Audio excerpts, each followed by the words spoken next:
What is up, everyone? Nick from Comic Culture here. It's time for Nick at Night, my weekly comic book review show. Before we get into that, we're going to hit our sponsor of today's video, JW Storytelling's new Kickstarter. Check it out now. Hey everyone, Nick here. Wanted to show you real quick the Legend of Kyyden prologue from friend of the show, Jesse Wolf. He's got a Kickstarter going on from now until July 5th, and I wanted to show you guys some of the cool stuff they're doing over there, featuring a 24-page standard-sized comic book about a kingdom under siege. We got this amazing cover A. We have a cool hero-villain spotlight over on the cover B, and then all those guys that love those villain shots, we also have a cardstock cover C available as well. But guys, go down below. Like I said, I'll have a link down here to the Kickstarter campaign. You can check out some of the interior art, read the synopsis. Seems like it's gonna be a really cool story. I'm excited for backing this one and support our team, Jesse, Noah, and Camillo. But guys, thanks so much. Good luck with your campaign and keep making awesome comics. All right, welcome back. So we're gonna get into this week's books. How I do this is when I bring a book on, I'm gonna put it on the grading scale so you can see how they all stack up against each other.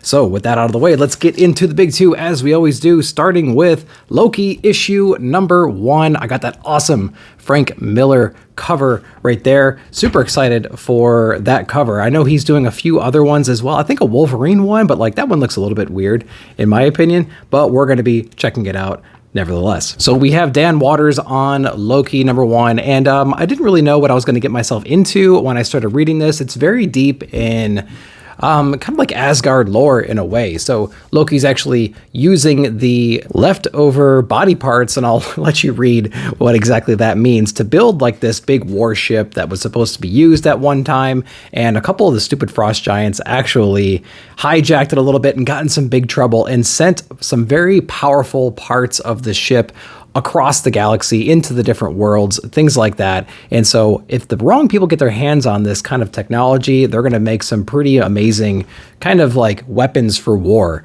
And so we basically have Thor, mostly Loki, going back and trying to find all these different artifacts right now, trying to find pieces of the ship that broke off before it falls into the wrong hands. So that's basically what's going on in here, and we get to see Loki come up against some pretty powerful foes that are donning this new equipment, and so we get to go from there. Art style is pretty cool. I do like a lot of the detail and the coloring, things like that. I would say, like, if you're into Asgard kind of books, if you're into Loki, if you want to know more about, I don't know, like mystical weapons and things like that, if you enjoy Dan Watters' writing style, I think you're going to dig this one. So pretty cool art, awesome cover, interesting story. Don't know if I'm going to stick on for a very long time. What'd you guys think? All right, next we have Daredevil issue number 12 from Chip Zdarsky, and we have Kyyden on the art. Man, this is probably one of the best looking books I've read in a very, very long time. There are some amazing, amazing panels and layouts and coloring in here. I was just kind of blown away as I was turning each page. What a beautifully drawn book. The story itself, man, I actually almost got like emotional at a couple parts of this book because there's some really interesting character progression or places that Daredevil just inevitably has to go to amend some of the mistakes that he's made. He's lost some people. He has to go see if he can save these folks. And there's only a couple of ways you can actually get to where these people are right now. And he explores that in a very emotional way in here with Elektra. They've been through a lot over the years, obviously. There's some really cool fight montages, how he's talking about how he just knows everything about her. She knows everything about him. It's almost like this dance, and it leads to this real tragic moment. And it's just kind of this natural progression for the character, I think, and I'm really excited to see what happens after that. I'm not going to spoil the ending or show any of the parts of the end of this book because it's leading us into a very interesting place, and we get some cool character moments. I'm just going to say it like that. Daredevil issue number 12, probably my favorite issue of Daredevil that's been out so far. Incredible. Check it out. Then we have Ryan North on Fantastic Four issue number 8, and I'm kind of getting over the Fantastic Four a little bit. This series in particular, just because I feel like every single one of these stories is like a one-off story that seems very obviously isolated. Different members of the team encounter some weird interdimensional thing or some supernatural force, and they have to just deal with it in a single issue, something like that. This one's going to spill over in the other one, but this is the case of the Mystery Menace, and so we're going to see where it goes from there. I really liked the Doom issue a couple of issues ago. That was a cool lead up, and then a very interesting like action-packed Doom issue. But Fantastic Four issue number 8, it's okay. It's okay. if you've been liking the flow and the feel and like the one-off stories you've been seeing so far in the last 7 issues, I think you're going to dig this one. But again, it only focuses on a couple members of the team running into trouble, getting the other guys involved, and, you know, kind of saving the day. So didn't really hit me too much, kind of fading on Fantastic Four, to be honest with you. What are you guys feeling? Next one from Gilliam, we have Immortal X-Men issue number 12. And again, it's a cool little spotlight on different members of the Quiet Council. This time we're dealing with Colossus. He's actually taking a really powerful position within the council, having obtained like a lot of proxy votes from Nightcrawler and Storm and things like that. But you got to remember, he's still under the control of somebody in this story, so he's not being himself. He's actually voting in a very weird direction, according to Kitty and some of the other folks in here, trying to expand the council, adding some very dangerous people into the mix. So it was really interesting to see like his inner thoughts trying to compete with this force that's like forcing him to say certain things, and he's trying to throw little hints out there to the people he's talking to that he's not exactly himself. It's not him talking necessarily. He's being compelled, he's being forced to act in a certain way. And like, it'd be really hard for people around him to really notice that. And there's some pretty bold moves being done right now on the Quiet Council. And there's some things that they're going to start revealing to the world as a result of these conversations, which I think is going to be pretty interesting going forward. So if you want that like inner drama, if you want to understand a little bit more about the Quiet Council, some of the politics at play, the relationships, if you like that kind of thing, I think you're going to dig Immortal. So check that one out. All right, we're going to jump over to DC next. We have Peacemaker Tries Hard issue number 2.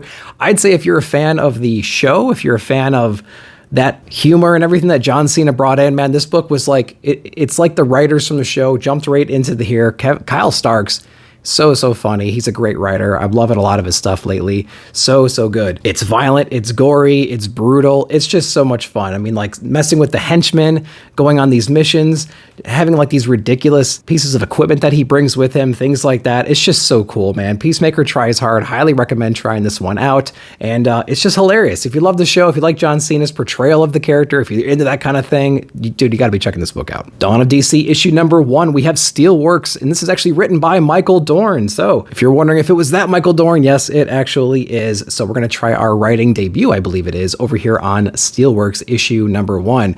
I will have to say he did a very good job of writing this issue. I think the opening felt really natural. It was kind of this announcement from Steel essentially saying he has this power supply right now, this thing that should be for the people. Everybody should have access to this kind of power.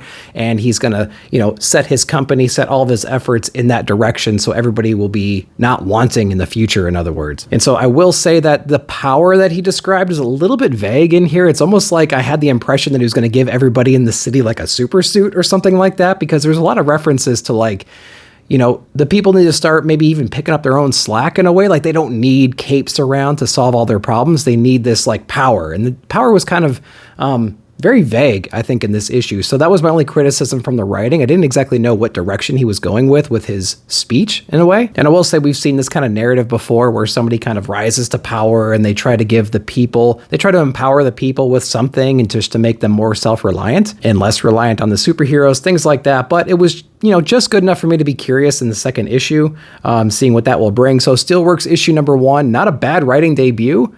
I have a few questions, but it was pretty awesome. Check it out. Then we have Dawn of DC Batman issue number 136 from Chip Zdarsky. Man, Chip Zdarsky killed it this week with Daredevil and Batman. So we're coming out of this amazing issue number 900. First off, this big legacy issue 900.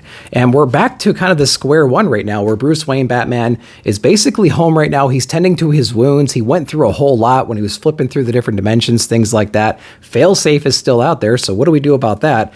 And then we're exploring more of like the psychological side of Batman. You know, he had to rely on some pretty desperate measures to try to take on Failsafe. And that avatar, that creation that he has buried down in him is actually still there and trying to, you know, force its way out. But Bruce Wayne, Batman, he doesn't really know what else he created subconsciously. And so he's trying to kind of navigate all these waters right now, which I think is a pretty awesome thing to be thinking about as Batman. Man, if you're into the art style here, we're back into it, man. Ortega's doing an amazing job with this. I just like how crisp and neat and clean and dynamic all of his art is. I love the color palette they use in here as well. Everything just really pops. I like the deep reds inside this dark here. Compositions are really awesome as well. We have Maury on here. And it's just really cool, man. It's really cool. It's still trippy. It's still, you know, like what's in his head and what's not in his head, but I'm totally digging the story right now. I'm back out of that funk that I was a little bit in during Zdarsky's Batman run post failsafe, but that issue 900 really sparked my interest again in this. And then this issue right here really got me excited about what other secrets are buried inside of Bruce Wayne Batman's head. And we no doubt are going to be exploring that in future issues. 136, man. Check this one out. We have a bunch of independent books to get through as well. So IDW TMNT versus Street Fighter issue number 1. I got that cover B variant because I like these fighting covers right here. And, you know, I didn't really know what to expect from a TMNT versus Street Fighter book, but I got exactly what I thought I was going to get. Essentially, there's this big tournament going on right now. It's practically rigged. There's a lot of missing people going on, probably some bad guys running this whole town, things like that. But we have like Raphael versus Guile, and that's just like a cool fight right here. And so basically that's all we really have. We have like Chung-Li versus Michelangelo, things like that. There's a lot of interesting things going on. These two teams are meshing together right here, trying to be the best of the best. And so when you think about it from that level, it is really cool. Art is interesting too. There's a couple parts here where it's like maybe the digitalness, if that's a word, is a little bit too much. Maybe they're a little bit too bland with their line work, things like that. But overall, I had a really good time reading the book. I think it was pretty cool. And we have Bison in the background as well, so he's around too. But again, really cool battles, interesting fights, cool attitudes clashing. That's all I really want in this kind of a collaboration. Just a fun comic. Check it out. Jason Aaron's Once Upon a Time at the End of the World, book number 6. Man, we have this foil frizzen cover right here, if you can even see what this looks like. Very cool book, very different vibe than the other issues here. We basically have our two main characters here. She was actually part of like this over-the-top Boy Scout troop that was essentially like the last survivors, the wanderers of the world, very strict to the code, has a book, very Boy Scout-ish if I had to imagine. And then we had our other guy over here, lone survivor within his family, had all the resources in the world at his disposal. These two eventually met and they set out to destroy like the regime that she came from.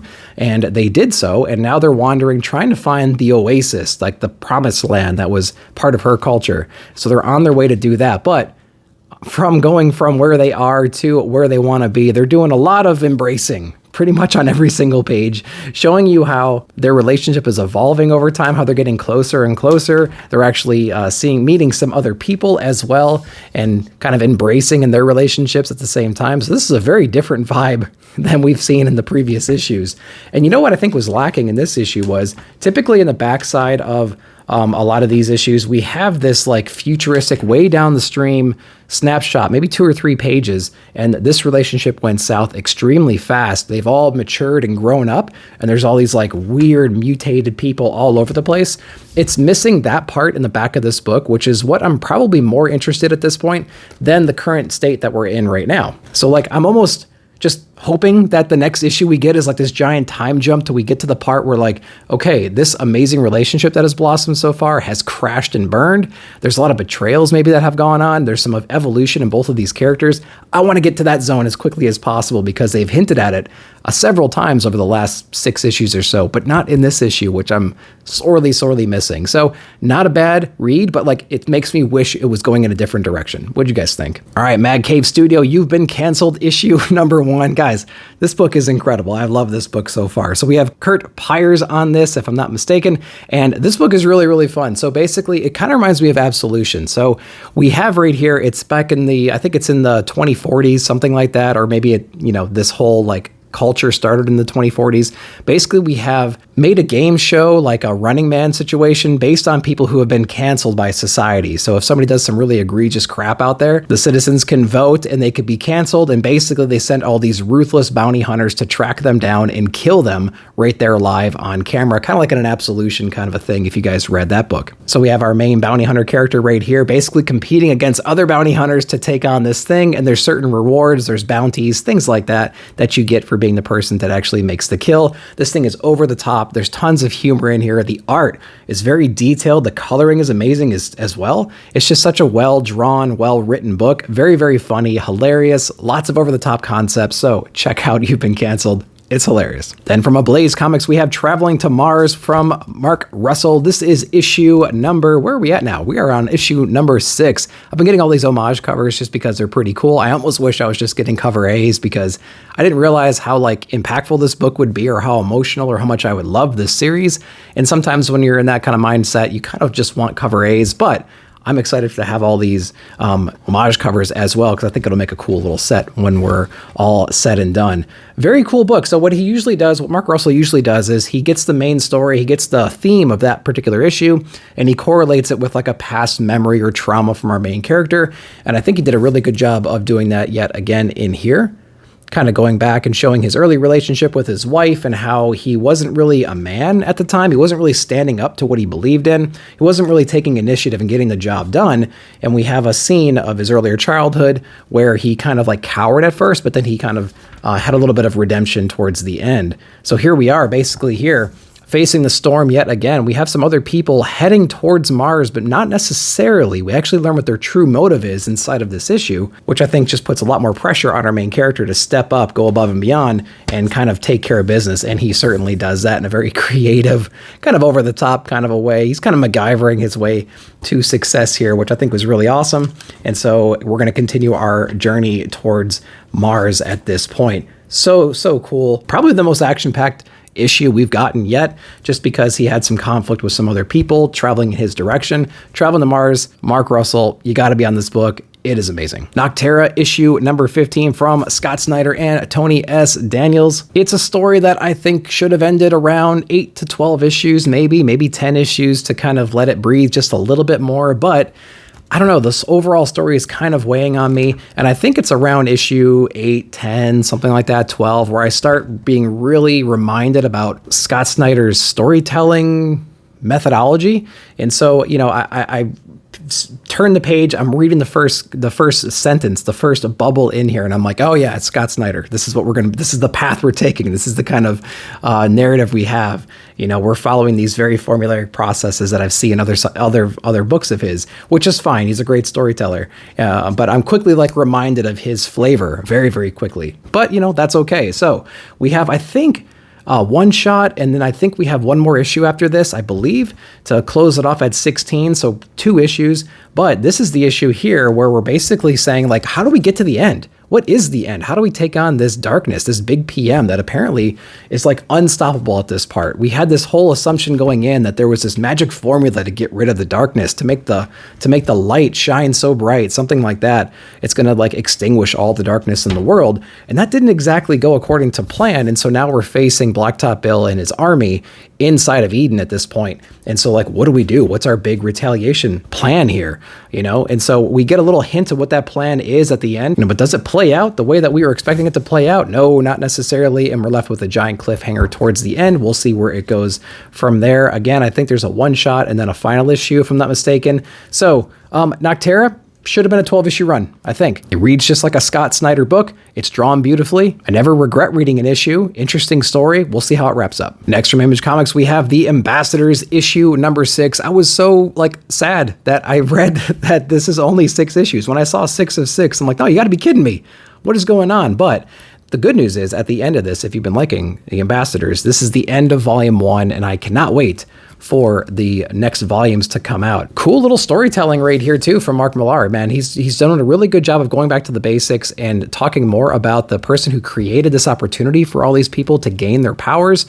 He touched on her relationship with her husband and how he betrayed her, but she advanced all of his or their work to the point where she can actually bring this technology to the world. And so she's got essentially her full team together to take on this big natural disaster. There's a tsunami coming right now, and they seemingly save the day there. But was it exactly a natural occurrence, or was it something else? Was it some kind of a attack from this other group of superheroes that we know has been building in the back plot of this run? So very interesting visuals in here, very gruesome, very brutal, things like that. I love the color in here. Matteo Scalera did a great job in this issue. Loving the artwork. Definitely something I'm going to be looking forward to as a volume 2, and I'm going to be looking forward to the big game coming out as well, which is like this big collaboration of all the Mark Millar properties out there. So Love this one. 6 issues. Dude, they flew by so quick. I think they came out every other week, which is why they probably flew by so quick. I'm wondering why that's the case. What was with the release schedule? We have Nemesis Reloaded complete collection coming out on July 12th, and we have the big game. I think it's actually advertised in the back in here, coming out on July 19th as well. That's interesting. And then we also have the Ambassadors Volume 1 Collected Edition coming on August 9th. So stay tuned for that. There's a lot of cool stuff coming out in this universe, so pay attention to that. But guys, that's what I read this week, and those were my thoughts. I appreciate you watching the video. Let me know down below what you read and what your favorite books of the week were. And don't forget to check out JW Storytelling's Kickstarter. Links will be down below in the description as well. Make sure to tell them I sent you. As always, appreciate you watching the video. Like, subscribe, share, hit that bell notification to be alerted when I put out a new video. Thank you so much. I'll see y'all down below in the comments.